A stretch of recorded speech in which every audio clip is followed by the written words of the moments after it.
नमस्कार.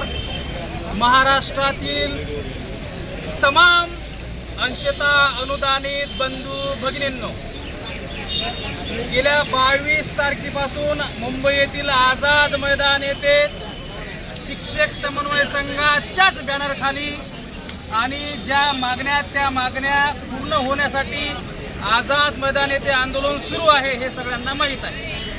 7 आणि 8 तारखेला अनेक हजारोनो लोक आले आणि त्या 7-8 तारखेला काय घडलं हे तुम्हाला सर्वांना माहीत आहे आणि इथं असणाऱ्यांना माहीत आहे. परंतु एक लक्षात ठेवा की कोशिश करने वालों की कभी हार नहीं होती, हे ध्यानात ठेवा. कारण की हा लढा प्रामाणिक आहे. हा लढा छातीला माती लावून लढलेला लढा आहे आणि आझाद मैदानच्या साक्षीनं सांगतो की आझाद मैदान आपल्याला खाली जाऊ देणार नाही. हा इतिहास आपलाच आहे. फक्त एवढंच आहे की आजचा जो निर्णय होणारा होता तो निर्णय उद्यावर गेलेला आहे.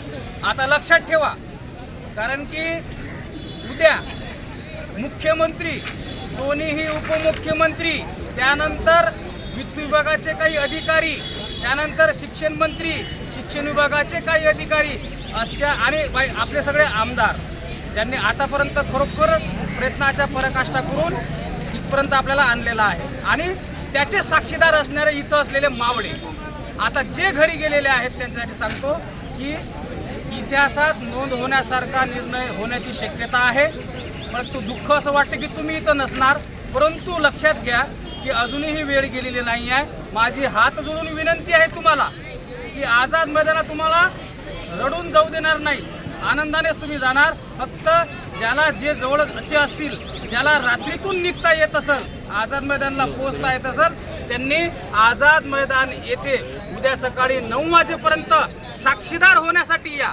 कारण की उद्या बैठक तर लागणारच आहे, परंतु ते बैठक सुद्धा आपल्या मनासारखी व्हावी यासाठी तुमची सुद्धा गरज आहे. म्हणून विनंती एवढीच आहे की घटना बदलायला वेळ लागत, घटना म्हणजे कोणती हे चित्र सांगायला मी, हे चित्र बदलायला वेळ लागत नाही.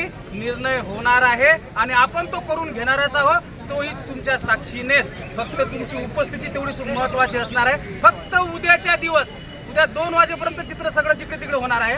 फक्त आज ज्यांना शक्य आहे त्यांनी खरोखर मनातून, आपण नाही गेलो तर काय होईल हा विचार लक्षात घ्या की आपण नाही गेलं तर म्हणजे फरक पडणार नाही अशातला भाग नाही. तुमचं सुद्धा योगदान मोठं आहे. तुम्ही आतापर्यंत आला होतात, काल परवा होतात, पण आता सुद्धा योगदान अत्यंत महत्त्वाचं आहे. आणि जे मुंबईच्या आसपासचे जवळपासचे असतील त्यांना सुद्धा विनंती आहे की तुम्ही बाबा 1 दिवसाचा पगार कापू द्या, परंतु तुम्हाला महिन्याला जर 20-25 वाढत असतील आणि जर प्रचलितनुसार जर होण्यासारखं चित्र असं दिसत असेल तर नक्कीच तुम्ही उद्या या मुंबई येथील आझाद मैदानमध्ये सकाळी 9 वाजता जास्तीत जास्त 10 वाजेपर्यंत आलं पाहिजे आणि इतिहासाचे साक्षीदार होण्यासाठी तुम्ही या मैदानात या, एवढीच हात जोडून विनंती करतो.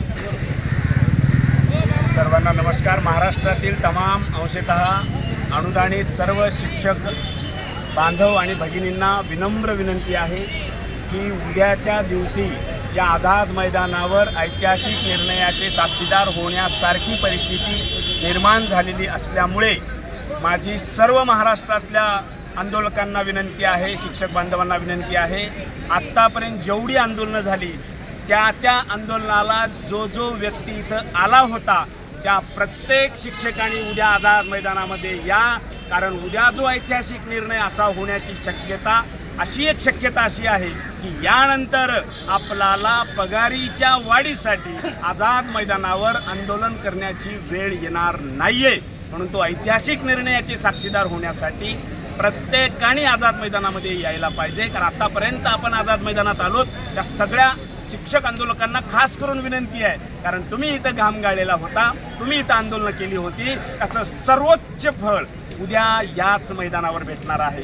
माझी पुन्हा विनंती आहे, एखादा दुर्गम भागातला बांधव असेल, दुर्गम भागातली माझी भगिनी असेल तर त्यांना येणं शक्य नसेल तर या मुंबईच्या जवळपास 700 किलोमीटरच्या परिक्षेत्रातील प्रत्येक बांधवांना आत्ता निघाल्यानंतर उद्या 10 पर्यंत येणं शक्य आहे. त्या सगळ्या बांधवांनी हजारोच्या संख्येने तर यावं. आपण सर्वजण मिळून ऐतिहासिक अशा निर्णयाचे साक्षीदार होऊया आणि तो जल्लोष करण्यासाठी आझाद मैदान तुम्हा सर्वांची वाट पाहत आहे. धन्यवाद. आहे महिलांना विनंती आहे की उद्याची साक्षीदार होण्यासाठी या मैदानावर सर्व महिलांनी आसपासच्या, कारण का दूर भागातून आम्ही आलेलो आहोत, आम्ही थांबलेलो आहोत.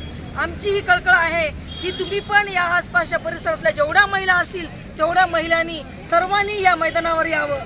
कारण आम्ही लांबून आलेलो आहोत, आमची राहण्याची सोय नसताना सुद्धा आम्ही राहतोय. आपल्या तर आजूबाजूच्या पुणे असतील, नाशिक असतील, मुंबई असतील, या सर्व महिलांनी या ठिकाणी यावं आणि या ठिकाणी येऊन आपल्या या समन्वयांना पूर्ण सहकार्य करावं आणि आझाद मैदानामध्ये जे काही निर्णय होणार आहे त्याच्या साक्षीदार व्हावे. कारण या इतिहासामध्ये आपल्या सुवर्णाक्षरानं नाव लिहिलं जाणार आहे. कारण जे प्रचलित आता आपल्याला टप्पा मिळणार आहे तो उद्याच्या दिवशीच मिळणार आहे. त्याच्यामुळे आपल्याला जो निर्णय घेणार आहे त्या निर्णयावर आपण असणार आहोत. त्याच्यामुळे आपण सर्वांनी इथे यायचंय. उद्या 9:30 पर्यंत आज जरी निघाल्या महिला, जरी शक्य नसेल तरी उद्या सकाळी आसपासच्या परिसरातल्या जेवढ्या महिला असतील तेवढ्या महिलांनी या आझाद मैदानावर माझी विनंती किंवा समन्वयक आपल्या पूर्ण शिक्षकांची पूर्ण विनंती आहे असं समजून आपण या ठिकाणी यावं ही माझ्या पूर्ण महिला भगिनींना विनंती आहे.